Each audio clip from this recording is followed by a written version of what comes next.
Hare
Krishna, Krishna, Hare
Siddhanta Saraswati Swami Sarana Thakur Prabhupada Kitja, Pusti Vice Prabhupada Viti, Amacharya Shilomiti Das Absuki, Sri Chaitanya Prabhupada Shri Petigarat Masrakari Gaur Bhakti Sri Radha Krishna Prabhupada Samukunda Radha Kumti Yogadan Dham Ki Maya Pradhan Ki Ayiki Ayiki Sri Devi Ki Mukti Devi Ki Sabodata Bhakta Vindiki She Yukadar Maharinam Sankirtan Ki Yoga Vidam Ki Gorkaman Glory is some of the great is some of the great is some of the great people.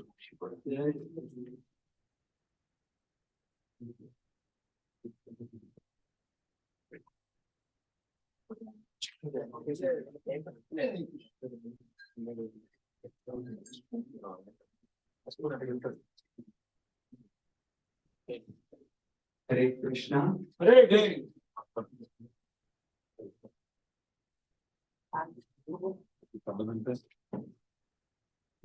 It keeps getting better and better from the morning. So next we have a Srimad Bhagavatam class by His Caru, Prabhu. For those of you who may not know him, Caru Prabhu was initiated by Srila Prabhupada in 1970. And there's a serial entrepreneurs, serial movie producers like that. Caru was a serial movie president. He was president of Berkeley, Melbourne, Berkeley, Stanford, and also Salt Lake City. So he's such an accomplished manager and organizer and preacher. And he's world famous for the holy festival that he started in 1995. Now, everywhere it's a phenomenon. What Prabhu starts, we follows Prabhupada's reaction to him. In fact, he had a very comfortable life in LA. He was like the MC of the theater for like more than 28 years. And he left all that to increase the preaching in Utah, which is nowhere in the devoting map at the time.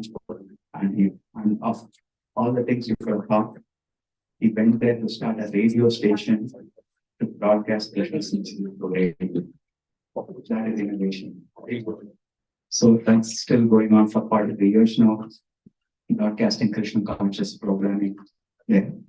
And in the Spanish Fort, Prabhu also started a beautiful temple in 2001, modeled after the Kushum Sarovar famous temple. And just a few years back, we started another temple in Salt Lake City. And Prabhu is such a hardworking, hands-on person.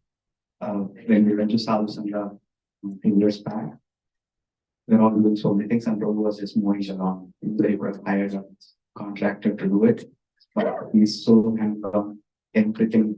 So they have a beautiful farm community there. And pretty much Prabhu and his wife, Baidu Mataji, who's also the devotion of Prabhupada, they are just managing it single-handedly.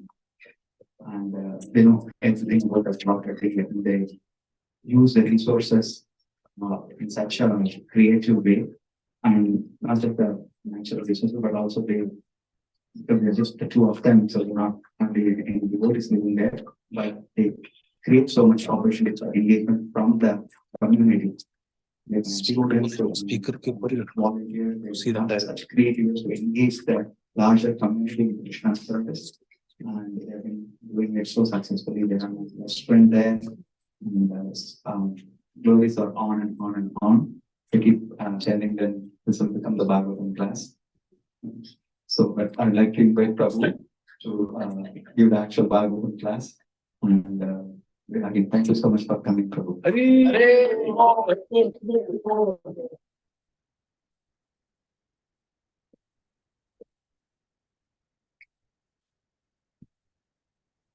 You want to go to the verse 211, but yeah, record हो रहा है कहीं पे record है ना सब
Krishna Swadama Bhagade Dhamagyan, Karuna Stadi Shambhisho Kanana Purunamina. Ramapiyatapushim Vishitam Vipu Samapyadina Virambirukshanam Prakahi Duburmavadatam Samplation of Animal Sandi Nanyatam. Oh Maganati Manandasya Gangan Sadhya Chaksura Sudhita Tashmai Sri Ravena. Chaitanya Manobhistam Shapitam Yanabhutalesh Yamkripa Rati Savapadantam. Hey Krishna Karuna Sindhu Namajagastate Upesha Kupika Kanda Ayatam Sarito Pango Namadam That's a Vachukujan Seaman Rasara Sabhi Vamsaka Person Ganesh and Coconut Sri and Divya Pranadanya Kapadurmada, Shriman Ratnakala, Shriman Shanishro, Shi Shira, Shira Govinda, Presta, the Village of Manapani. Namo Brahmanya Devaya, Go Krishna, Mangalam Bhagavan Vishnu, Mangalam Mangalam Padiksho, Mangalam Om Narayana Vidmahi Vasudevaya Dhimahi Tano Vishnu Prachodhyate Om Mahadevi Chavidmahi Vishnu Padni Chadimihi Tano Lakshmi Prachodhyate Mahadakshmi Namastuvyam Namaskipam Sari Sri Hari Hare Namaskipam Namasimyam Nidayane Aptikanjana Govrendi Radhe Vindavaneshwari Vishabhan Visudere Vipanamim Hari Namo Vishnu Padaya Krishna Vishaya Bhutale Srimati Swami Janamani Namaste Saraswati Devi Gopali Pachani Namishes Sundari Praskada Desadani Sri Krishna Chaitanya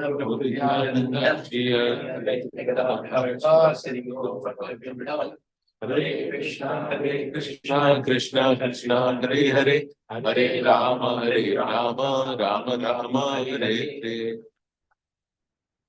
I have to look at it, so show me the verse. Govinda Charan asked me, I said, what should I talk about? He did a pre-assigned verse, so should I choose the verse? He said, talk about building a community of devotee care. So I'll tell you in a minute why I thought this would be a good verse. Okay. Vriyanesha te prashnam. Vriyanesha te prashnam. Krito loka hitam rupam. Atmavid samvata puksam.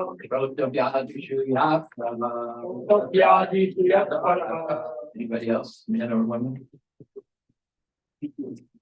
Shri Sukhavacha, Shri Sukhavacha, Priyaneshate Prashna, Variyaneshate Prashna, Hitam Nipa, Bhavisavat Kusam, Kusam, Visavyad Vishuyat Paraha,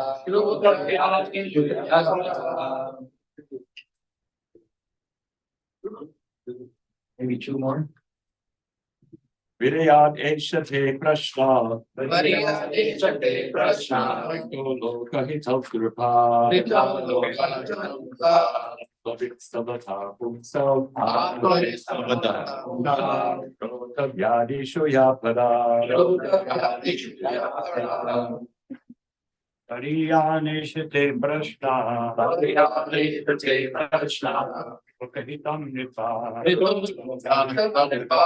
Takavit Samata Pumsa. Yadishu Yapara. I'll read this under your draft. I don't know the verse. I'll Do read one word. 2-1. Nitukawacha. Te prashna. Lokahitam nipa. Asvavisamvataha punsam. Shotavyadi suyah paraha.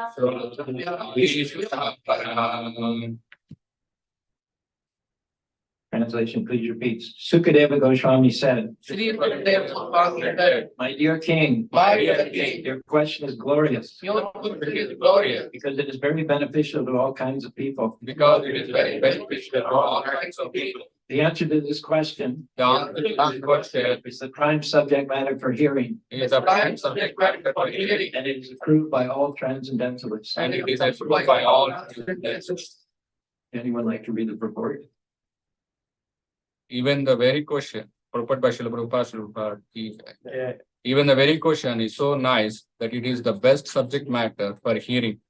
Simply by such questioning and hearing, one can achieve the highest perfectional stage of life.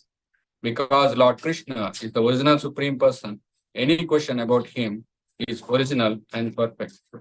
Lord Sri Chaitanya Mahaprabhu said that the highest perfection of life is to achieve the transcendental loving service of Krishna. Because questions and answers about Krishna elevate one to the transcendental position, the questions of Maharaj Parikshit about Krishna philosophy are greatly glorified. Maharaj Parikshit wanted to absorb his mind completely in Krishna, and such absorption can be effected simply by hearing about the uncommon activities of Krishna. For instance, in the Bhagavad Gita, it is stated that simply by understanding the transcendental nature of Lord Krishna's appearance, disappearance, and activities, one can immediately return home back to Godhead and never come back to this miserable condition of material existence. It is very auspicious, therefore, to hear always about Krishna. It is very auspicious, therefore, to hear always about Krishna. So Maharaj Parikshit requested Sukadeva Goswami to narrate the activities of Krishna so that he could engage his mind in Krishna. The activities of Krishna are non-different from Krishna himself. As long as one is engaged in hearing such transcendental qualities of Krishna, he remains aloof from the conditional life of material existence. The topics of Lord Krishna are so auspicious that they purify the speaker, the hearer, and the inquirer. They are compared to the Ganges waters, which flow from the toe of Lord Krishna. Wherever the Ganges waters go, they purify the land and the person who bathes in them. Similarly, Krishna Katha, or the topics of Krishna, are so pure that wherever they are spoken, the place, the hearer, the inquirer, the speaker, and all concerned become purified. We have this year the coincidence of Christmas and Gita Jayanti. They're close in any case, but this year, in fact, overlap. The most famous quote of Lord Jesus Christ is, love the Lord God with all your heart, all your soul, all your life. And then love your neighbor as yourself. Loving God with all your heart, all your soul, your life is vertical love. Then loving your neighbor as yourself would be horizontal love. What's going on here? Maharaj Parikshit has asked Sukadeva Goswami, what is the duty of all men under all circumstances, especially those who are about to die? He could have just started right in and answering the question. Right? After all, the lights on him, it's all about him. He looks like Krishna. He's accepted by all the great assembly of sages. There's no question of his authority, his bona fides. So he could have just sucked in all that light for himself. You know, taken the question and the questioner for granted, but he didn't do that, did he? Radhika Raman will give a couple of classes throughout the weekend.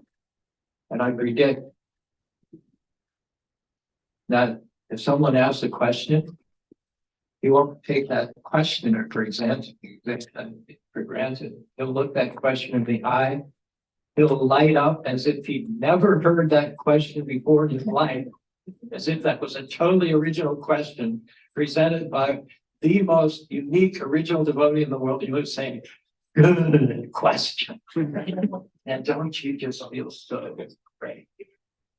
Right? He hasn't even started to answer your question, but already there's a relationship.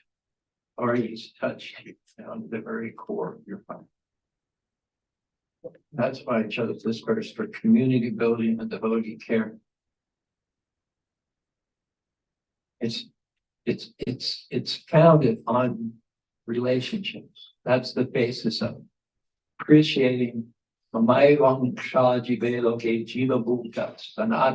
each and every living being, wherever there's life, wherever there's animation, that is an individual sentient living being, part and parcel of the all beautiful, the all intelligent, the all famous, the all powerful, the all humble supreme personality of God. Each and every one of us has those qualities in us to some degree. And so there's no such thing as average. There's no such thing as ordinary.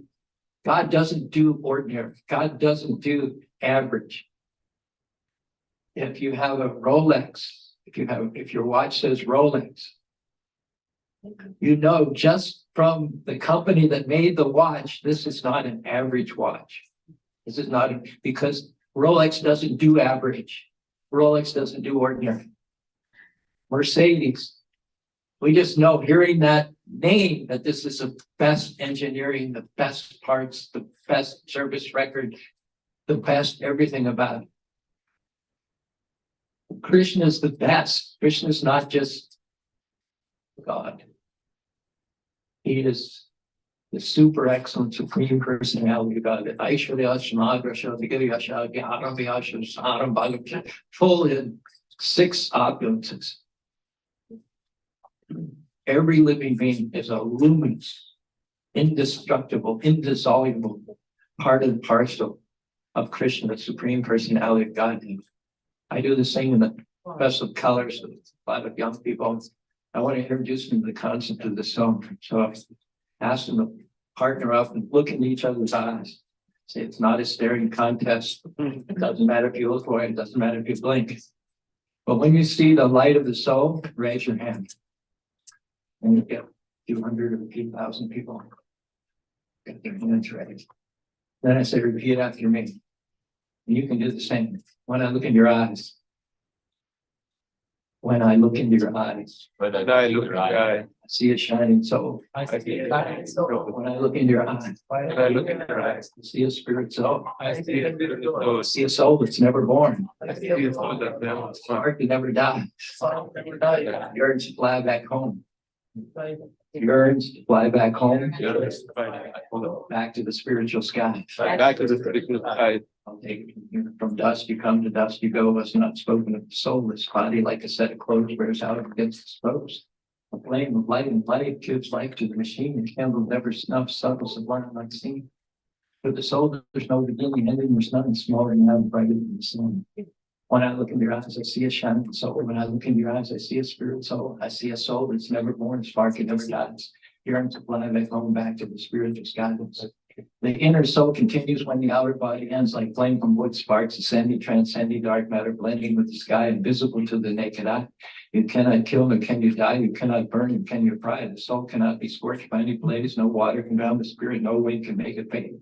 You cannot cut another, nor can you bleed. The soul is eternal, unborn, asleep, indivisible, indestructible, forever free from birth, death, old age, and disease. Yet howsoever turned or tossed, the soul can never itself exhaust. Seated in the heartbeat and strong power in every. The soul's superior force lives on and runs its endless course.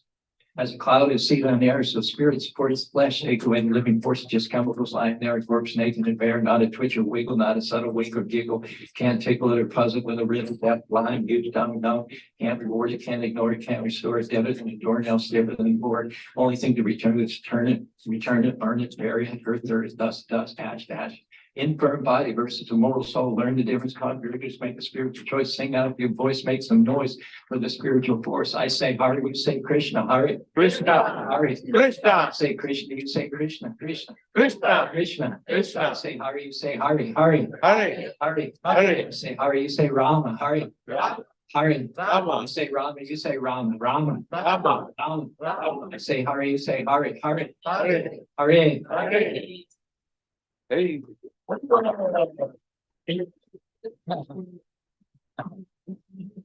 heard a story. Nice rapper. I heard a story.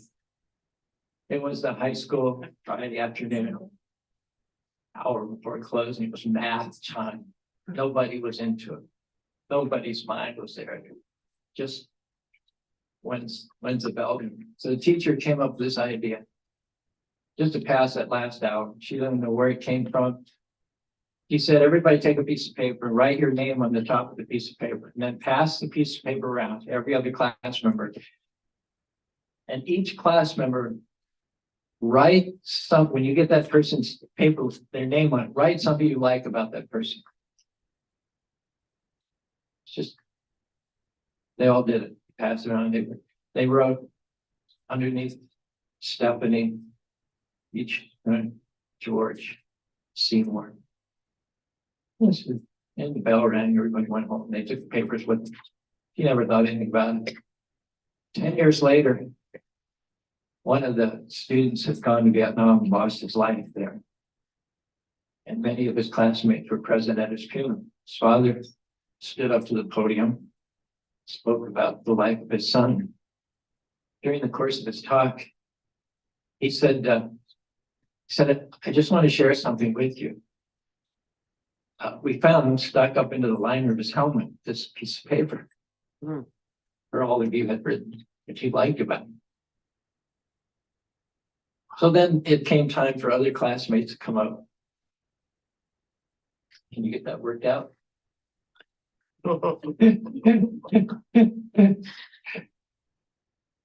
Word affected life, but the lead should be steady, not.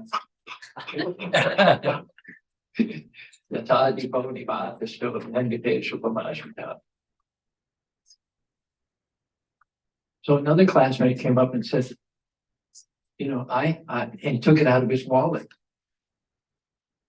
Just 10 years later, another girl came up and she took it out of her purse. And one said, I've got it back in my drawer with my cufflinks. Another one said, it's on my magnet on my refrigerator. So just see how powerful it is to pour into somebody, to empower them, to tell them what you like about. Lord knows nowadays there's enough criticism, there's enough downputting. Foremost presidential candidate calls anybody who doesn't agree with him vermin. Shravi Barashtagi Samstita Nayakam Tatudamakadakita. We need this, and you need it too. Someone says, well, true, I don't have time to worry about other people. I've got my own problems. Well, you especially need to help other people out. You need to be on the lookout for other people that you can say an encouraging word to, that you can lift up, that you can notice something in them that they do not necessarily even notice in themselves. When I was in Australia, I joined in Australia. I was not only one of the first people to join in Australia, but I was an American. I gave Bobby Tom class every day for 5 years. It was just like true gifts, Bobby. It was just, nobody said anything about it. It was just, I just thought it was because I was an American, or maybe I was a first vote, or nobody else wanted to do it. I didn't even think about it. Didn't even think about it. And then I came to America, and I was on the BBT library party with Chicago Prenarnava. Does anybody know where he is? Great Kirtan leader. Where is he now? He left this time. He came up to me one day and he said, True, you know, socially you're pretty quiet. You're kind of a shy guy. But when you sit up there and give class, it's amazing. 5 years in Australia, nobody ever said anything to me. It never occurred to me that this is a skill, you know, that I can sharpen. You know, like, this is my path, the Krishna consciousness. You know, it was just like one of the things I did because I thought nobody else wanted to do it. And he actually pointed out to me what I needed to be pointed out to me, that I was actually good at it. And that was a turning point for me, even though I've been giving class for 5 years. Nobody took the time to notice that and to reinforce that. Maybe they just assumed that I knew, and I didn't know. And you have talents, abilities. You have capacities to change the world, make a difference in your generation, which you don't even know about. You're so good at it, you don't even realize it. Comes so naturally to you. Maybe you're banging your head against the wall, trying to develop a weak area, trying to make a weak area strong. That's modern education, isn't it? You have to take all these courses. You have to be a well-rounded student. You have to do humanities. You have to do science. You have to do math.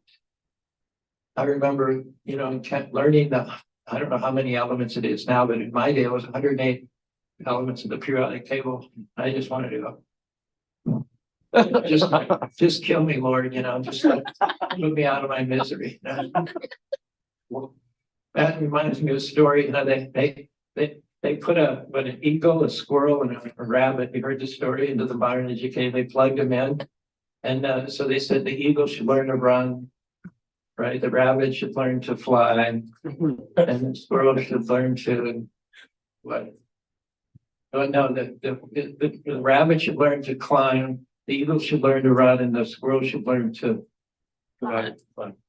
Yeah, they were miserable. They were like they dropped out. You know, They ended up in juvenile. The eagle should learn to fly, be the best eagle he can be, because that's who he is. That's who God made him to be. Why should an eagle try to be a squirrel, or a squirrel be a rabbit, or a rabbit be an eagle? Identify. It's so we lose whole seasons of our lives, doing something because we feel we have to do it, or because other people want to do it, because it's expected of us, or because we make more money that way. Really, there's nothing more important than this self-assessment. Before you go running off, and committing yourself, what are you doing? Find out the thumbprint of God on you. Find out who God made you to be. And He didn't do any two people the same. There's no carbon copies in God's manufacturing company. Every living being is unique and beautifully a masterpiece of craftsmanship. He doesn't do ordinary, he doesn't do average. And when we look at other devotees, we need to recognize that oftentimes it's up to us to tell them what they're good at. There are devotees, it's chanting, it's ecstatic, it's blissful, and Haribol Prabhu, but they're not as happy as they could be, nearly as happy as they could be, because maybe they're doing something and they would be much better, and it would come much more natural than to do something else. We can do anything for Krishna.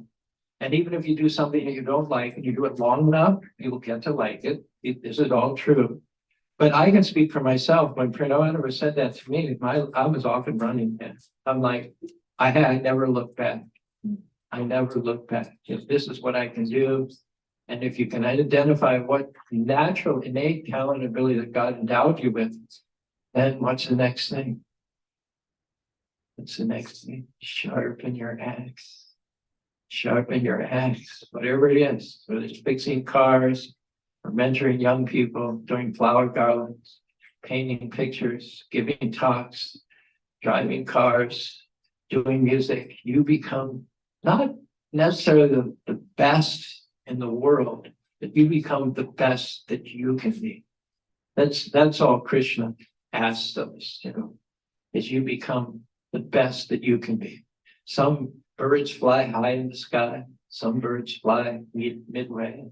Some birds fly next to the ground. Every bird, but the point is, fly according to your capacity. If you're supposed to fly high, then don't be on the mid-level. If you're supposed to be on the mid-level, then don't be on the low level.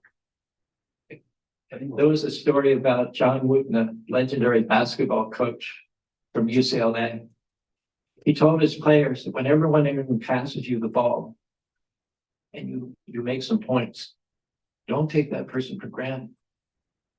Look them in the eye, nod to them, give them a smile, give them a fist pump. One of the players said, I wonder if they're not looking, coach. He said, don't worry, they'll be looking. We all want to be appreciated. A little child is at the top of the swing, the slide. At the top of the slide. But dad's not looking. Dad's talking to some of the other parents. But the child is waiting. He's waiting for the dad to turn to see it. And waiting. And finally, he can't wait. Dad! Down the slide. And then when the father expresses that appreciation, it just feels so wonderful. But we need, every one of us has challenge. Every one of us has areas in which we're concerned, areas which can potentially drag us down. But what we need to realize is that there's no better palliative, there's no better medicine for yourself than to help somebody else out. It's guaranteed. Try it if you haven't tried it. If it doesn't work, then say true lie to me. That's okay, I don't mind. But there's nothing that'll get your mind off of your own problems, your own worries, and your own concerns than looking out for another one of God's children. One of the greatest misimpressions of our modern society is that it's about me. We have iPads, iPhones, iMarriages. It's not about you. It's never been about you. This microphone doesn't decide what it gets to do. The creator has decided, preordained what this microphone is good at and what this microphone should be used for. And we didn't create ourselves, so you don't get to make up a purpose for your life. You need to realize that you were created by God for his purpose. And when you step into the middle of that, you're going to be a turu mula nisejana tatskanda vajosam an opadaksham. You're going to be plugged in to where you should be. We're little cogs, we're little capacitors. On our own, we have no particular value. We got a tilt skillet, you know what tilt skillet is. It's like for your kitchen, it's like there's only two eras. There's pre-tilt skillet and post-tilt skillet. That's all there is in terms of kitchen chronology. When we got our tilt skillet, it was such a game changer. And if you don't know, it cooks 30, 40 gallons at a time. It's all stainless steel. You can put the lid down if you need to steam. It's got powerful jets. The whole thing is you can boil things within 5 minutes. It cost $25,000. But Radhabusha called us from Los Angeles. He said, I heard you guys want a tilt skillet. He said, I've got one for $1,200. Wow. He got it for $600. It didn't work. It said it didn't work. And Radhabusha was like, he couldn't wait. He couldn't wait to tell me over the phone. He said, Caru, I got this for $600. You did $1,200. I got it for so cheap because it didn't work. I had an electrician come in and he got it up and running like new for a 56-cent capacitor. So for lack of a capacitor, it's just a bunch of metal, just a bunch of junk. Someone who wouldn't have gotten it diagnosed would have just had it hauled off as an annoyance, maybe even paid some money for the recycling of it. But once you had that 56-cent capacitor in, we've been using it for years now. We take our harvest in the fall, end of August, September. We're getting like 6 or 8 wheelbarrows every day. Zucchini, melons, tomatoes, peppers, and then we cut it up, we wash it, we cut it up, and we cook it, freeze it the same day. Last better part of a year, even for the best of colors. So we are not particularly valuable, not particularly significant, separate from God. Separate from God.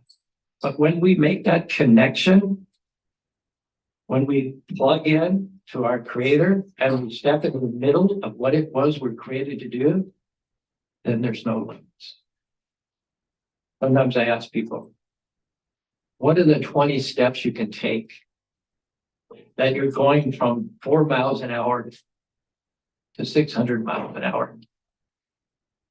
Not only after these 20 steps are you going from 4 miles an hour to 600 miles an hour, but at the end of these 20 steps, you're going 600 miles an hour while sitting down. What's the answer? Not a very hard question, is it?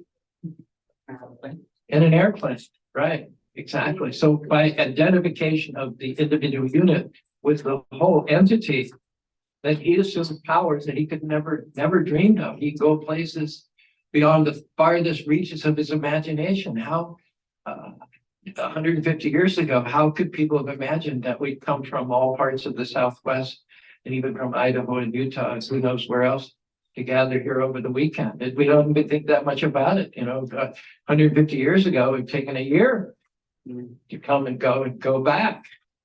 But because of that, because we can merge, in what I mean. Don't quote me out of context, please. With the airplane, then things are possible that we could never dream would ever be possible. One time I'd arranged an interview with Prabhu in Melbourne, reporter from the Melbourne Age. He came in and right away I could tell he was kind of dull. He wasn't interested in spiritual life. Keen was the antonym. Keen, excited, incisive, focused, interest, That would have been the antonym for this guy. Okay. And I'm like, and I was the only one in the room, as to my recollection. And it just seemed like he wanted to get a couple of quick quotes and just get out of it.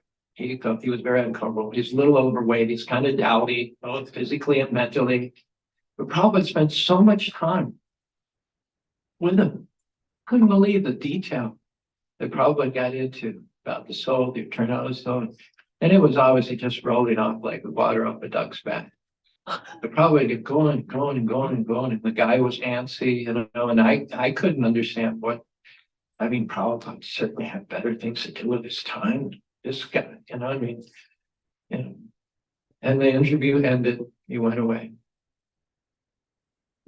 So I was really excited next morning to go out and get the article. I went out, you know, as soon as I could, as soon as the newsstands opened. You know, there's a picture of Prabhupada, very good, you know. And the title says, Swami says he'll be an animal in his next life. What? So I kind of chucked it away. And then when I came into Prabhupada said, so did the article come out? I said, yes, Prabhupada. He said, did you get a copy? I said, yes, Prabhupada. He said, do you have it with you? I said, yes, Prabhupada. Read it out to me. So I pulled it out. I read the title and everything. He said, how many times did it say Krishna? I don't know what it was. 8 or 10 times. And what is the circulation? I said 500,000. And how many people do you think read one copy? I said, maybe 3 people. And he did the math. He said, do the math. I forget what it was. He said, 2 million times. 2 million people said the name of Krishna this morning. So what was Prabhupada doing? He wasn't seeing the dowdy, uninterested, dull reporter. He was seeing the soul. And he was sowing seeds. He was sowing seeds. If you sow a seed and it's a good seed, eventually it will sprout. Might not be this life, next life, but it is a fact that if you sow a good seed, and remember, Krishna's in the heart. So as far as like watering the seed and weeding, and oftentimes you have a good seed, but the soil is too packed up. There's no place for the seed to take root or put down its tentacles and so on and so forth. But the seed itself, they've found seeds that are over 4,000 years old. They planted them, they grew. There are so many instances in which our duty is compared to gardeners. We don't have to worry about the harvest. Sun, moon, that's all beyond our control. How often it rains. We don't have to worry about what comes of it or when it comes to fruition. That's Krishna's job. But our job is to plant as many seeds as we can, knowing that they're good seeds. Right now, they might be put in an iron heart. But eventually Krishna's in the heart, and he will bring about those circumstances where the soil breaks up and the seed can take root and it will sprout. We see that over and over and over and again with Bharat, with Vijayendra. So many different instances where from past lives, seeds which have been planted, suddenly the circumstances align themselves in such a way. Krishna positions you such a way. And it was his plan all the way, all along. It was his plan all along. That the Bhakti Laja Kripa finds its traction and then starts to grow. But we don't have to worry about who's qualified, who's not qualified. That if there's anybody who's willing to listen, plant the seed. Plant the seed. Plant the seed. In my old age, I've made life very simple. I don't care for complications anymore. At the end of the Sunday feast, after we give the talk and we've had the Aarti, and guests are going downstairs and we have tables. We don't serve out by rows. I'm not sure how this would work if you served out in rows, but we have tables, 5 or 6 people sit at each table. So I tell people, I give a talk. I don't entertain questions during the talk because I want it to be a short program for first-time comers. We don't want our Sunday feast to be an hour kirtan, an hour and a half talk about, Gora Ganesha Deepika. It's like, hello, you got plenty of time during the week for all that in-house stuff, the high stuff. We give a half an hour talk, 15-minute kirtan, 15-minute Aarti. That's it. You want to find out who the Krishnas are? There's your taste. Now we go downstairs. I do tell them, however, I will be going from table to table, and I will ask only one question. Do you have any questions? And to kind of prime the pump a little bit, I'll go, do you have any questions about anything you tasted, you saw, you smelled, you heard, or you touched? Just to kind of like prime the pump, you might say. And if they have questions, it says if you ask the Hare Krishna a question, he lights up as if you just give him $5,000. So the whole world is based on questions.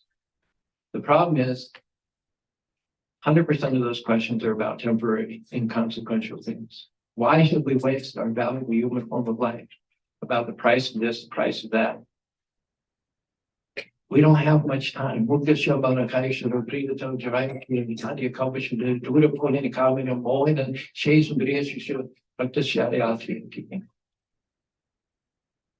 we plant seeds. We are on the lookout for people who are willing to ask questions. And even if their questions aren't that great, one time I arranged a TV show for Prabhupada. It was one of the most popular shows in all of Australia. Like 1 million people watched it. But we had to drive about 45 minutes to get to the studio, and then we had to wait in the studio. And then, he gave Prabhupada 5 minutes. And we came back. And Prabhupada didn't say much. But the next day he said, "Do you have more of those lined up?" I said, "Yes." He said, "Cancel them." He said, "They do not know how to question." He said, "If they give me a half an hour, then I can probably plant a seed. But you just shove me in between other people, and I have to drive so far to go and come back." He said, "Cancel them all."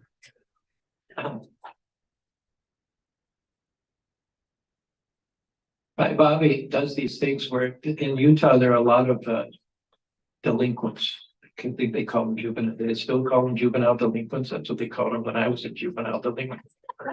I wasn't that bad, but and so they're required to be either full-time resident in homes for drug offenses or chronic truancy in school, or they live at home if the home environment's not too bad, and then they come and under supervision they work during the day. So for years, these kids have come from various programs, Discovery, Taylor, New Haven, and they work with the lamas. And you can see the difference. You can see at first they're sociopathic. They only think about themselves. They don't care about other living beings. They don't acknowledge the individuality of other living beings. And the first time they come, it's like they just knock the lamas around and they try to do all kinds of stupid stuff. But after they've come for 3 or 4 weeks, they start to recognize unique characteristics among the lamas. And after a few more weeks, they start to ask for certain lamas by name. And there's been a breakthrough there. There's been a breakthrough. Starting with the animals, they're starting to recognize other living beings and other rights to life, liberty, pursuit outside of themselves. But I often wonder, why does I always spend so much time with these kids? A lot of them just seem like they're beyond help. They're just like beyond the pale. Well, one time I was up in Salt Lake City and I went in for a juice, an orange juice, at a place called Jamba Juice. And I was wearing t-shirt and jeans. I could not have been identified as a devotee. And as I was waiting in line, this manager there, he was talking to people before me. He knew them. he knew them. I guess they were regulars. He knew their names. He asked about their kids and their wives. But by the time I got up to the counter, I was really impressed with this guy.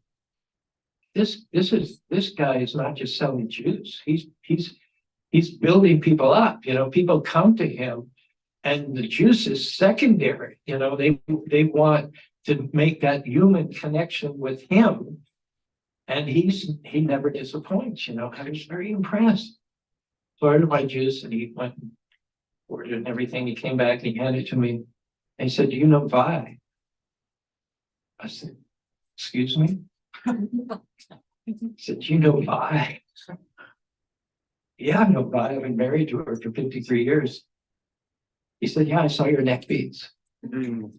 He said, "My name is Marlon." He said, "I'm the manager. I'm the regional manager. I'm in charge of 6 Java juices." And he still knew the names of the people at this particular branch. And he said, "It's all because of Vi." I was off track. I was a druggie. I was in one of these programs, and I went to your temple/farm every Wednesday for a year. And I saw Vi's purposefulness.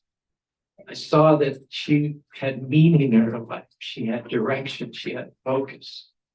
And even though that's not necessarily my path, I could see very clearly by her example that if I wanted a good quality life, I needed to understand what God had endowed me with, what talents and abilities that He had embedded within me.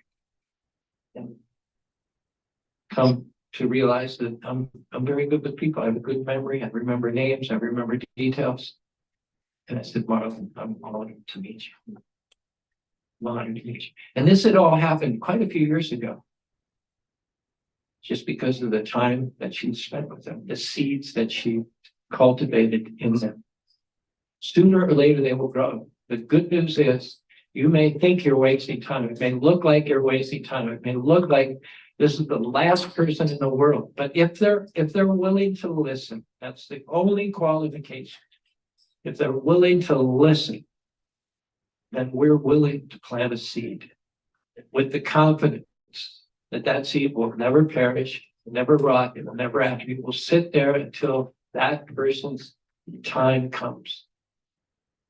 The fact is that I'm planting that seed by Krishna's prior arrangement, and by Krishna's prior arrangement, that seed will incubate for a period of time which has already been established by Krishna, and will sprout at exactly the right time, not a second too soon or a second too late. And too often, even though we're missionaries, even though we're devotees, even though we're preachers, we get impatient with Krishna. We get impatient with Krishna. Krishna, I'm doing so much, I'm helping, I'm pouring so much out, and I'm not seeing any results. Well, that's what trust is all about.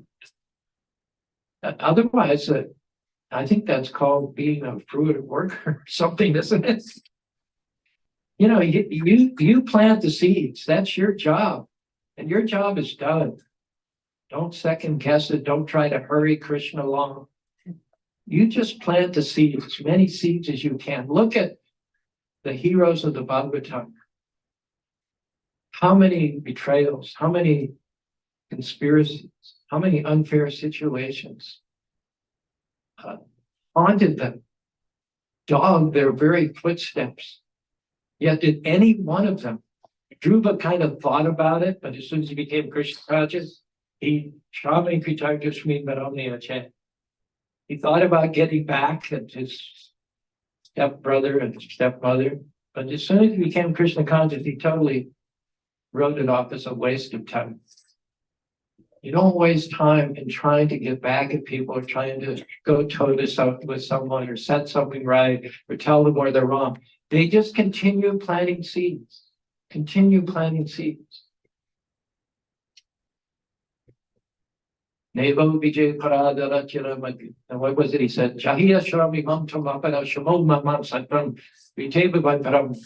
Prahlad Maharaj said when his father had already tried to kill him in so many ways.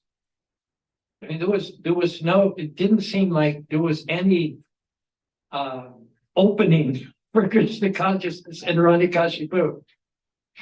It didn't seem like he left the slightest bit of opening for Prahlad to said, Shravanam, Kirtanam, Shmaranam, Padasevanam, Archanam, Vandanam, Darshanam, like that. And yet still, Prahlad is planting seeds, planting seeds, planting seeds, planting seeds. That's all we know how to do. And some of us plant seeds by making beautiful arrangements for the deities, singing kirtans, but don't discount face to face. Don't hide out behind garland making, kirtan, or deity worship. Don't hide out. Don't hide out. That's what we do. That's how we occupy ourselves, exercising our talents, our abilities, hopefully, until someone walks through the door. And you can stop what you're doing. Krishna even says you can interrupt Aarti right in the middle of Aarti in order to go and receive that same Krishna in the heart of a guest. That same Krishna has directed that person's steps after millions and millions of lifetimes to cross the threshold of your door. And you should not be too busy with your service to go and greet that person. Greet Krishna in the heart of that person. Make them feel welcome. Touch them in a personal way. So I don't know what the time, but I chose this verse because Shukadeva Goswami employs this personal connection so wonderfully and so nice. Thanks for your question. Thanks for your question. But even that was a wonderful question. No, that was a glorious question. Fully acknowledging, fully recognizing. And maybe the person isn't glorious or isn't elevated or isn't illuminated. But the point is you treat them as if they were and they rise to the standard. Story. I'll finish up with this. There was a story about a teacher in a New England school. Later on became a famous writer, and he told this about himself. But he was a rookie teacher, and he was in the dean's office with some of the other teachers, and their course assignments were being passed out. And this other teacher looked over his shoulder and said, "Oh, Dean, you lucky dog." What? He says, out of the 5 courses, he said 3 of them are in sector A's. What's sector A? Those are the especially talented students. He went on to teach. And sure enough, after the exams were administered and the results were in, the students in those 3 sector A classes, they'd written longer, thicker term papers. They'd gotten better grades. They'd done better quality research. In every way, they seemed to validify their prior categorization of Section A students. Next year, same scenario, they're in the dean's office, getting their course assignments passed out. He says to the dean, "I hope I get some Section A's this year." And the dean says, "What are you talking about?" "Yeah, the Section A, the especially intelligent, gifted students." Dean said, we don't have any Section A's. We used to 6 years ago, but we discontinued. So just because he thought they were Section A's, he taught them up to this level, and they rose to the level of his expectation. Don't anyone write anyone off. Don't discount anybody. You don't know what Krishna's up to. He's unlimited. Don't think in the natural. We serve a supernatural God. He's in the heart of every living being. And never forget that Krishna made us unique. There's no one like us. There are no duplicates. Krishna misses each and every one of us. So there's something you bring to the table in the spiritual world which nobody else can bring. Krishna misses that. And he wants you back more than you want to go, and he'll move heaven and earth. So let's be instruments. Let's represent Krishna and shine his reflected light, and be on the lookout each and every day for those people whom Krishna sends into our life, and whom we can plant seeds and be the means by which they go back home, back together. Hare Krishna, Hare Krishna, Krishna Krishna, Hare Hare, Hare Rama, Rama Rama, Hare Hare. I don't know if we have time, but I gotta say it. This has to be said. Any questions?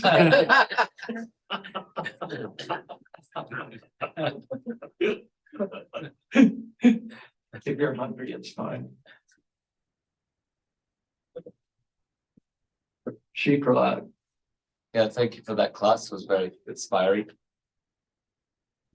I have two questions. One is if there's, you mentioned planting a good seed. And I was wondering if there's a bad seed and what that would be. The other question I had was in relation to planting seeds versus cultivating the seeds that have been planted. And we often see that as a kind of a tension. Sometimes a criticism made that we're so focused on planting the seeds that we're not actually looking after our devotees. We're not boiling the milk. That's the metaphor that's used. Can you please speak to those? Tell me what your first question was again. A good seed versus a bad seed. Oh, You mentioned planting a good That's the seed. problem. Most of us have had people that have spoke defeat over our lives, people that have spoke negativity, might have been friends that were cruel. When I was young, I went to a private school entitled Rich Kids.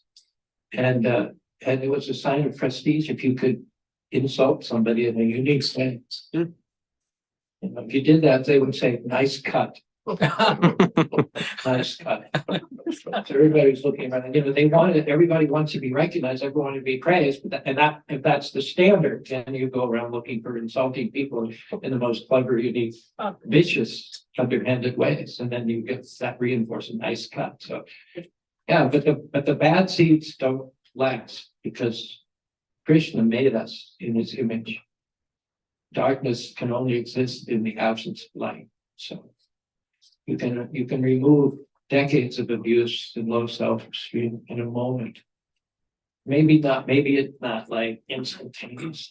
You know, a person lights up, you know, goes dancing off into the sunset. But again, you can plant the right seeds, and it's only a matter of time before the light of Krishna, the reflected light coming through you, is going to trump, eclipse the negative effects of the bad things that have been spoken over people. And because this is Kali Yuga, you know, it's just Krishna's depending on us at the moment. Who else is going to, you know, combat darkness with light to the degree that the devotees are capable of doing? And then the other question is, I don't think you can separate them. I think as soon as you separate them, you've kind of defeated yourself. The fact is that I know for a fact that we don't welcome people nearly as well as we could. And the reason we don't welcome people nearly as well as we could is because we don't particularly take a personal interest in. We preach at them. It's got all this stuff pre-programmed, and then we just spew it to them. And we don't recognize them as individuals. And so we don't get off on the right foot. So part of boiling the milk and cultivating, having long-term relationships is getting off on the right foot. The first impression is often the last impression. Another sports analogy comes to mind. I'm sorry for this, but again, it's like UCLA basketball team, a fabled football team of the Green Bay Packers. And the coach, Vince Lombardi, and they had Hall of Famers, Bart Starr, and he had 5 Hall of Famers. So at the beginning of every season, they gathered in the locker room, the preseason, and he would say, "Gentlemen, this is a football." Can you imagine? "Gentlemen, this is a football." And he would pass it around. He would get them to feel it. He would feel the laces, and it's a very profound lesson he's teaching. It started at the beginning. Doesn't matter how accomplished or how sophisticated or how heralded you are, or how many repeat championships, or how many times you've been MVP. You know, make sure you start at the beginning. Gentlemen, this is a football. So I don't think that if you can't see Krishna in the heart of a first-time comer and welcome him properly, I don't think you're the kind of person that's going to be very good at cultivating in the long term.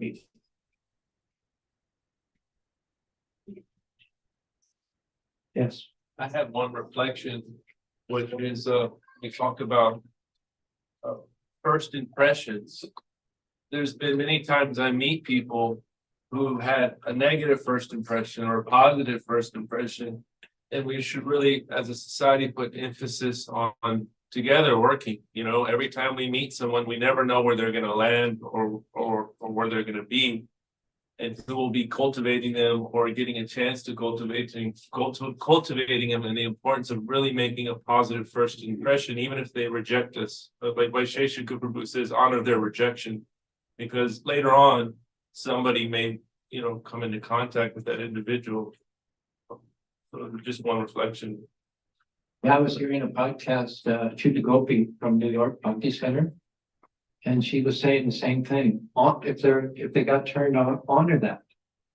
You know, well, what was it? What was it about your visit, or who was it that? And let it open up. You know, that's an opening. You know? A salesman, the good salesman, they say when someone says no, it means they want to know more. So if someone says, no, I had a bad experience, say, well, I'd like to know more about your bad experience. Maybe we can improve. Maybe we can learn something from that.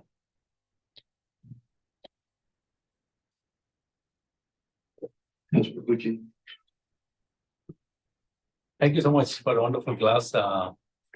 One question which is possible I always ask you and understand from you because of your experience with Prabhupada and starting the whole movement. Prabhupada said, I have protected ISKCON from outside world, but inside you have to be careful. I was never able to understand that who I have to be careful with, who we are supposed to be careful with, and what Prabhupada is hinting about. Like, what is the risk we are saying inside? Yeah, I was doing the question and answer down there at the outro one year. It was a young Afro-American girl.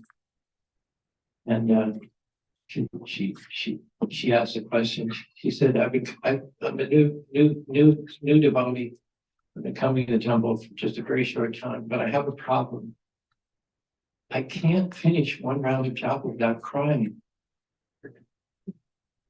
And I said, oh God, can you give me your problem? Oh my gosh. So then she said, you have any advice? I said, yeah, there's devotees and there's devotees. You know, we're only going to have a few good friends in our lives. We're not going to have 20, 30 friends, close friends. We're not going to have 10 close. We may not even have 5 close friends. You know, if you're doing good, if you have 3 or 4 close friends. So be kind, be respectful, take, you know, what's on offer, but be very discriminative, even within the devotee community, who is in your inner circle. And you will be successful in Krishna consciousness. Satsangye Tyagi Vaishnava Sri Sangye Gahashana Krishna Bhakti. It's not that when we come into the temple that's off. We found it. It's now no longer applicable. No, you have to continue even within the temple to exercise your sense of discretion. There are obviously some devotees who are like a fish in water. They love everything about Krishna consciousness. They have genuine Krishna Bhakti Rasa Bhavitamadam Priyatam Kuto Bhaktitalamapimolia Janma Koti Shikuta. They're devotees who, because of the level of their enthusiasm, you know that they performed Krishna consciousness in a previous life. So you can get on their coattails and go back home, back to God. But why should you, when you have those resources available in the temple, why should you go with some complainer, some no-sayer? I had a guy. We bought, we bought this property in 2012. It was a school downtown Salt Lake City. It was great. It was 4 acres of land, 32 blocks of the state capitol. We eventually tore down a bunch of the building, built a temple from the ground up, but it already had 13,000 square feet of building. So shortly after we acquired the property, this guy turns up at the door. He's like 60 years old or something. And he has this complaint. He says, yeah, he says, I joined the San Francisco Temple in 1968. I lived in Temple for 6 months. They kicked me out and I had to walk. In 1969 or 70, whatever, they made me walk from San Francisco to Salt Lake City. This is 2012. That was like 42 years ago. And sure, they should have bought him a bus ticket. I mean, that would have been only decent. I like to think we'd do that today. They didn't buy him a bus ticket. And 42 years later, he's still got this cancer, this ulcer in him that they made me walk. They didn't make you walk. I mean, I hitchhiked before I met devotees in the 60s. I hitchhiked all over the world. I hitchhiked from Istanbul to India. Why couldn't you stick out your thumb? But no, he wanted to have this axe to grind. And so he walked. That was his choice. They blamed it on the devotees. So don't be like, and he would consider he's a devotee and we're demons. So God gave you a sense of discrimination. Use it. Thank you. I'm sure you're all hungry now, so I want to. Yeah.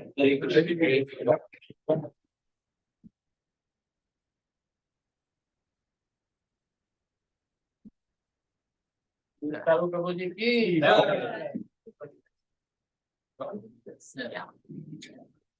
Thank you, Charu Prabhu, for such a inspiring and enlightening class. Now you know why he's such a powerful preacher. He's able to connect with everyone in such a nice way. And verses are pouring like Ganga. Thank you, Prabhu. And so we have a short break for breakfast.